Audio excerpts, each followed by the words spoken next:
क्या गया सर जी?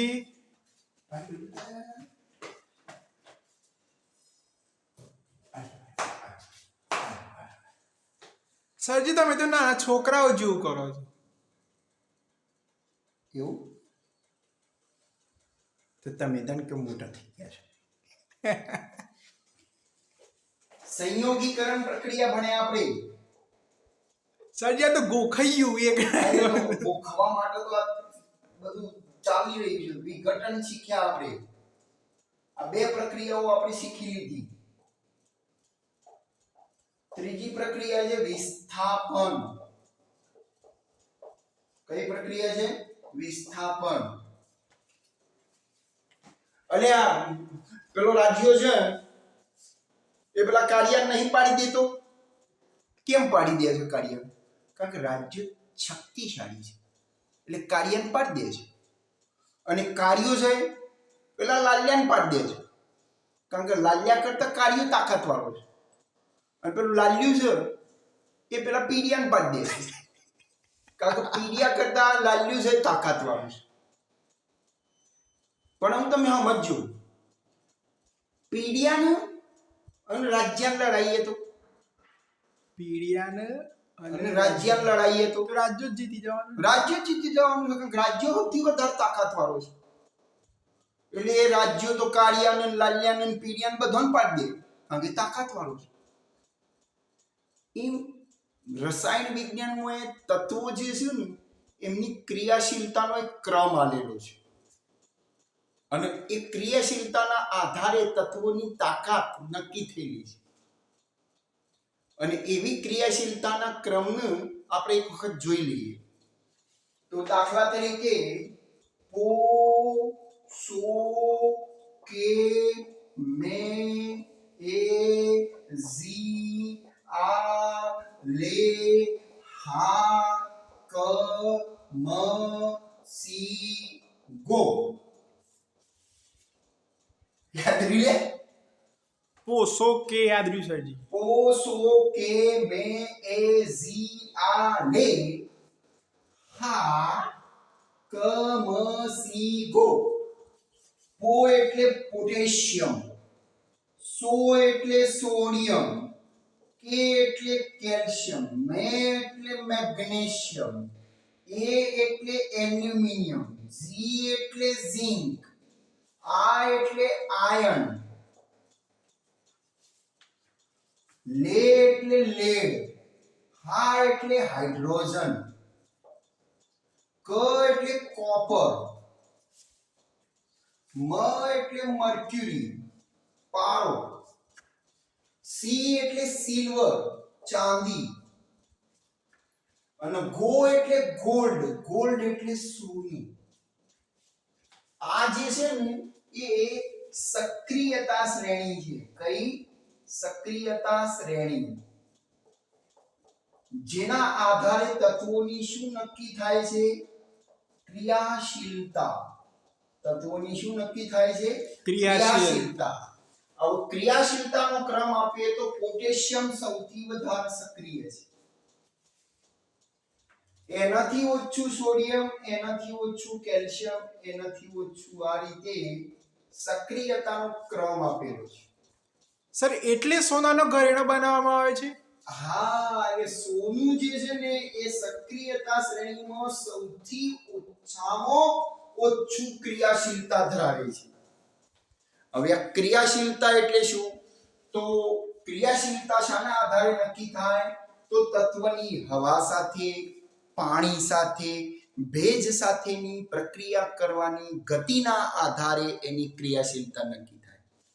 તો સોનાની ક્રિયાશીલતા સૌથી ઓછી છે કારણ કે સોનું પાણી સાથે, પાણીના ભેજ સાથે, વરાળ સાથે, એસિડ સાથે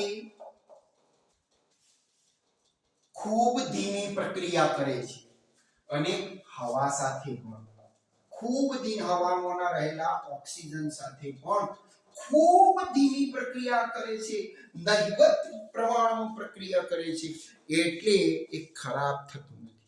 સોનાની બંગડી પહેરીને પણ બહેનો આખો દિવસ પાણીમાં વાસણ ઘસે, કપડાં ધુએ, તો એ સોનાના ઘરેણા બગડતા નથી. કારણ કે સોનાની બંગડી છે એ પાણી સાથે પ્રક્રિયા કરતી નથી. ચેન પહેરવાની, ચેન ગળામાં પહેરી હોય તો શરીરના પરસેવાના કારણે પણ ચેન બગડતી નથી, કાળી પડતી નથી. જો દાગીના ખોટા હોય, ઘરેણા ખોટા હોય, ખોટાનો મતલબ કે આવા સોના કે ચાંદી જેવી કિંમતી ધાતુઓ સિવાયની સક્રિય ધાતુઓ, ક્રિયાશીલ ધાતુઓમાંથી બનાવેલા હોય. દાખલા તરીકે લોખંડમાંથી બનાવેલા હોય તો લોખંડ સક્રિય ધાતુ છે, એટલે પાણી સાથે, ભેજ સાથે, પરસેવા સાથે પ્રક્રિયા કરી ઓક્સાઇડ બનાવી દે છે અને પરિણામે આવા ઘરેણા સમય જતા બ્લેક પડી જાય છે, કાળા પડી જાય છે, એની શાઇનિંગ ઘટી જાય છે. એટલે જેમ ક્રિયાશીલતા ઓછી એમ ધાતુ કિંમતી, ધાતુ કેવી બનતી જાય? કિંમતી બનતી જાય. ચલો સરજી સર કયા એ રીતના તો પોટેશિયમ અને સોડિયમ તો હવામાં પણ ખુલ્લા ના રાખી શકાય ને? હા, હવામાં ખુલ્લા ના રાખી શકાય, નહીં તો હવા સાથે સળગી ઉઠે. એટલે તો પોટેશિયમ અને સોડિયમને કેરોસીનમાં રાખવામાં આવે છે. કારણ કે જો હવામાં ખુલ્લા રાખવામાં આવે તો હવા સાથે, હવામાંના ઓક્સિજન સાથે પ્રક્રિયા કરીને ધડાકાભેર સળગી ઉઠે. પેલા જાદુગરોને જોયા છે? જાદુગરો શું કરે?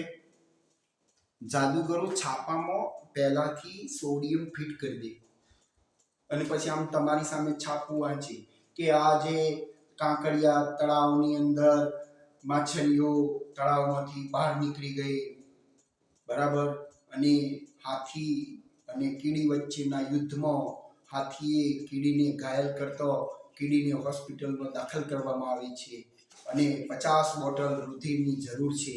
તો ઓ પોઝિટિવ ગ્રુપના જે કોઈ વ્યક્તિઓ હોય એ તાત્કાલિક અમદાવાદ સિવિલ હોસ્પિટલમાં કીડીબેનને બ્લડ ડોનેશન કરવા માટે આપવા વિનંતી. આવી જાહેર ખબરો આવતો એ આવું કોમેડી વાંચન કરતા કરતા પેપર આપોઆપ સળગી ઉઠે. એટલે બાળકોને એમ લાગે કે જાદુગરે જાદુ કર્યું.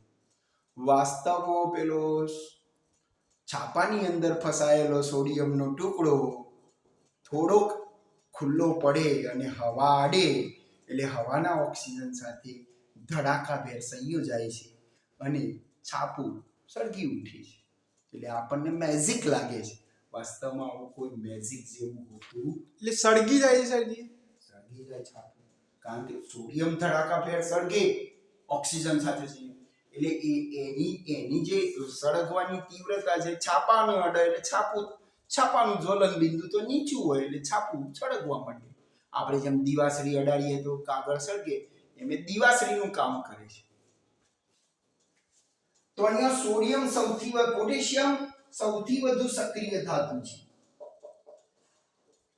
એનાથી ઓછી સોડિયમ, કેલ્શિયમ એનાથી ઓછી, મેગ્નેશિયમ એનાથી, એલ્યુમિનિયમ, એમ કરતા કરતા સક્રિયતા ક્રમમાં હાઇડ્રોજન પછીની જે કોઈ ધાતુઓ છે બિલકુલ નહિવત સક્રિય છે. એમની સક્રિયતા બિલકુલ ધીમી છે. એટલે તો કોપર એટલે કે તાંબુ, મર્ક્યુરી એટલે કે પારો, ચાંદી, સોનું એ કિંમતી ધાતુઓ બનતી જાય છે. તો હવે સક્રિયતાની ક્રમ ખબર, એલ્યુમિનિયમ કરતા ઝિંક કેવી ગણાય? એલ્યુમિનિયમ કરતા ઝિંક ઓછી સક્રિય. ઓછી સક્રિય. એલ્યુમિનિયમ કરતા ઝિંક કેવી ગણાય? ઓછી સક્રિય.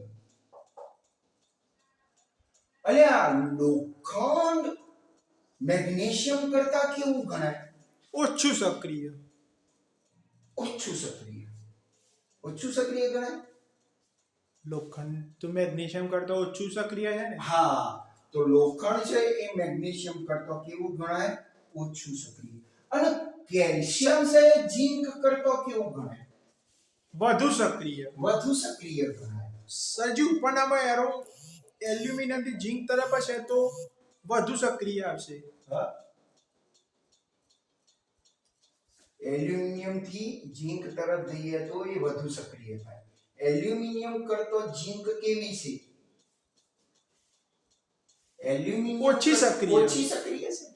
તમારે બોલવા ઉપર ધ્યાન દેવાનું. નહીં સરજી, એરો ઉપર કારણ કે તમે બીજા નંબરના FP થી MG કર્યું. આપણે બદલી નાખીએ. તમને કન્ફ્યુઝન થાય એવું કશું કરવું જ નહીં. બસ લો પ્રશ્નો હું પૂછું છું જરી શાંતિથી સાંભળો. એક જ દિશા જી. ભાઈ મેગ્નેશિયમ કરતો ઝીંક કેવી ગણાય? નહીં સરજી, તમે કેલ્શિયમ બોલો છો, સોરી, મેગ્નેશિયમ. કેલ્શિયમ કરતો ઝીંક કેવી ગણાય? કેલ્શિયમ કરતો ઝીંક ઓછી સક્રિય. ઓછી સક્રિય.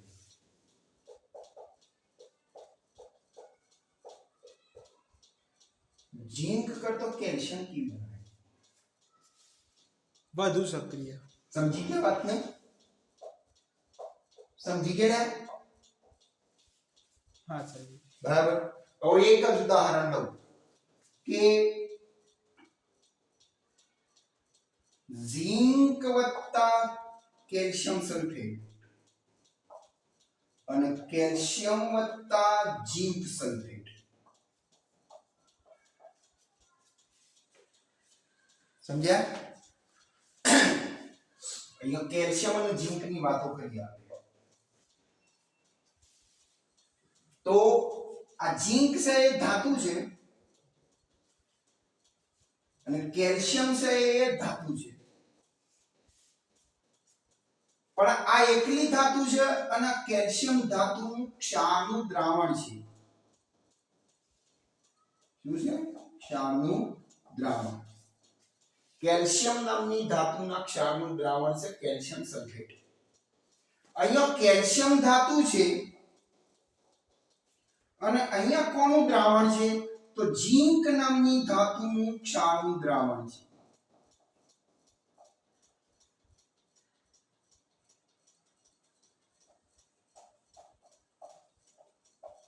બરાબર ધ્યાનથી વાતને સમજજો. વ્યાખ્યા બોલું છું. કોઈ પણ ધાતુ અન્ય ધાતુના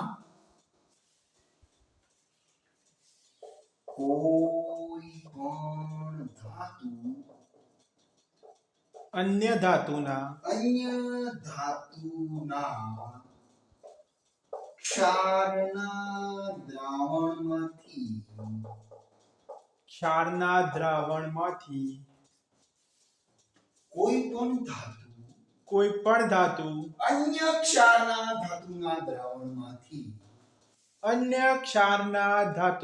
દ્રાવણમાંથી ધાતુને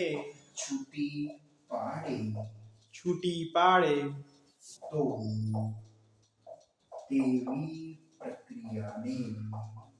તો તેવી પ્રક્રિયાને વિસ્થાપન પ્રક્રિયાઓ કહે છે. આ એકદમ સિમ્પલ ડેફિનેશન છે કે ભાઈ કોઈ પણ ધાતુ અન્ય ધાતુના ક્ષારના દ્રાવણમાંથી ધાતુ છૂટી પાડે તો તેવી પ્રક્રિયાને વિસ્થાપન પ્રક્રિયાઓ કહે છે. તો અહીંયા ઝીંક ધાતુ છે એ કોપરને ધક્કો મારે. ઝીંક ધાતુ છે એ કેલ્શિયમને ધક્કો મારશે. શું મારશે? ધક્કો મારશે. પણ કેલ્શિયમ પોતાના સ્થાનેથી હલવાનું નામ લેશે નહીં. એટલે આ રાસાયણિક પ્રક્રિયા નહીં થાય. હવે કેલ્શિયમ આ બીજી પ્રક્રિયામાં કેલ્શિયમ ઝીંકને લાત મારશે. એટલે ઝીંક ફટાક દઈને પોતાની જગ્યા છોડી દેશે. હા સરજી, સક્રિયતાના આધારે. એટલે ઝીંકની જગ્યાએ કેલ્શિયમ ઘૂસી જશે. એટલે અહીં કેલ્શિયમ છે ઝીંકની જગ્યાએ આવી જશે એટલે કેલ્શિયમ સલ્ફેટ બની જશે. કેલ્શિયમ એ ઝીંક કરતા વધુ સક્રિય છે એટલા માટે આવું થાય છે સરજી. અને ઝીંક પોતે રખડતો થઈ જશે એટલે ઝીંક છૂટો પડી જશે. આયનિક સ્વરૂપમાં આવી જશે. Zn+2 ની અંદર. હા, Zn+ આયનિક સ્વરૂપમાં આવી જશે. એ વાત પછી કરીશું આપણે. +2 ઉપર સરજી.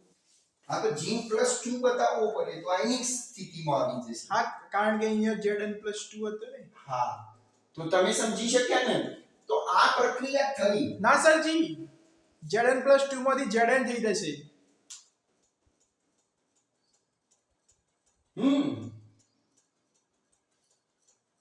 અને કેલ્શિયમ +2 થઈ ગયું. આ તમને અધૂરું શીખવાડ્યું છે ને એટલે તમે મારું લોહી પીવો છો.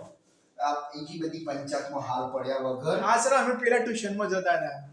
આ વાતને સમજો. અહીંયા કોને કોનું વિસ્થાપન કર્યું? તો અહીંયા કેલ્શિયમે ઝીંકનું વિસ્થાપન કર્યું. હા સરજી. બરાબર. કેમ ઝીંકે કેલ્શિયમનું વિસ્થાપન ના કર્યું? કારણ કે ઝીંક કેવી છે? ઓછી સક્રિય ધાતુ છે. કોના કરતો? કેલ્શિયમ કરતો. એટલે સાદી ભાષામાં કહીએ તો આ રાજુ છે અને આ કાર્યો. એટલે કાર્યો ઓછો સક્રિય છે. એટલે કાર્યો જે છે એ રાજુને હટાઈ શકતો નથી, પણ રાજુ છે એ કાર્યને હટાઈ શકે છે. સમજી ગયા? તો હવે તમને સમજાઈ ગયું અને એના ઉપરથી આપણે વ્યાખ્યા નવી બનાવી દઈએ કે કોઈ પણ રાસાયણિક પ્રક્રિયા દરમિયાન કેવી કોઈ પણ રાસાયણિક પ્રક્રિયા દરમિયાન તમે આ વ્યાખ્યા લખો તો પણ સાચું જ છે અને હું આ નવી વ્યાખ્યા બોલું છું એ પણ સાચું છે કે કોઈ પણ રાસાયણિક પ્રક્રિયા દરમિયાન વધુ સક્રિય ધાતુ ઓછા સક્રિય ધાતુના ક્ષારના દ્રાવણમાંથી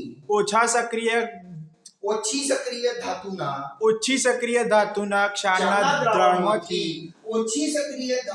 વિસ્થાપિત કરે છે. એક ઉદાહરણ આપી દઉં, તમે સમજી શકશો. ભાઈ તમે આમાંથી એક સક્રિય ધાતુ લખાવો, ગમે તે. એલ્યુમિનિયમ લખો સરજી. એલ્યુમિનિયમ લખી છે, એલ્યુમિનિયમ સક્રિય બતાવો. તો એલ્યુમિનિયમ કરતો ઓછી સક્રિય ધાતુનું ક્ષારનું દ્રાવણ બનાવો. સરજી લેડનું બનાવો. લેડ બનાવું છું. હા સર. શું કરશું લેડમાં? લેડનું દ્રાવણ કયું? PbNO3 ટ્વાઇસ લખું. હા, PbNO3 ટ્વાઇસ લખું. લખો. તો આ લેડ નાઇટ્રેટનું દ્રાવણ છે. ઓકે સરજી. અને એની કોની સાથે પ્રક્રિયા કરીએ છીએ? એલ્યુમિનિયમ સાથે. એલ્યુમિનિયમ કેવી ધાતુ છે? Pb કરતો વધુ સક્રિય. એલ્યુમિનિયમ છે એ વધુ સક્રિય છે. કોના કરતો? Pb કરતો. એટલે Pb કેવી છે? ઓછી સક્રિય ધાતુ છે. અને આ ઓછી સક્રિય ધાતુનું ક્ષારનું દ્રાવણ છે. અને આ એકલી સક્રિય ધાતુ છે. આ બંને વચ્ચે રાસાયણિક પ્રક્રિયા થાય તો જે આ એલ્યુમિનિયમ જે છે વધુ સક્રિય ધાતુ એ ઓછી સક્રિય ધાતુ લેડને એના ક્ષારના દ્રાવણમાંથી દૂર કરી દે છે. એટલે આ એલ્યુમિનિયમ છે એ ઓનો ધક્કો મારી અને Pb ને હટાવી દેશે અને Pb ની જગ્યાએ એલ્યુમિનિયમ ઘૂસ મારી જશે. કોની જગ્યાએ? નાઇટ્રોજનની સાથે, નાઇટ્રાઇટ. એટલે Al2NO3 બની જશે પ્લસ Pb છૂટો પડી જશે. સમીકરણની હાલ સંતુલનમાં વિચારતાવાનો ટાઈમ આપણો નહીં, પણ સમજી ગયા કે એલ્યુમિનિયમે કોનું સ્થાન લઈ લીધું? લેડનું. અને લેડને શું પાડી દીધી? છૂટી પાડી દીધી, એટલે કે મુક્ત કરી દીધી. તો આનો વિસ્થાપન પ્રક્રિયાઓ કહેવાય. શું કહેવાય? વિસ્થાપન. એકને હટાઈને બીજો દાખલ થઈ જાય, એનું વિસ્થાપન કર્યું. તમે 3 જણા પાટલી ઉપર બેઠા છો, એક તાકાતવાળો છોકરો આવે અને એક જણને ઉઠાઈને કે ચાલ તું ક્યાં જતો રહો, અને એની જગ્યાએ રે બેસી જાય તો પેલા છોકરાનું વિસ્થાપન કર્યું કહેવાય. તો હવે આ ફરીથી એક વ્યાખ્યા બોલી જઈએ. રાસાયણિક પ્રક્રિયા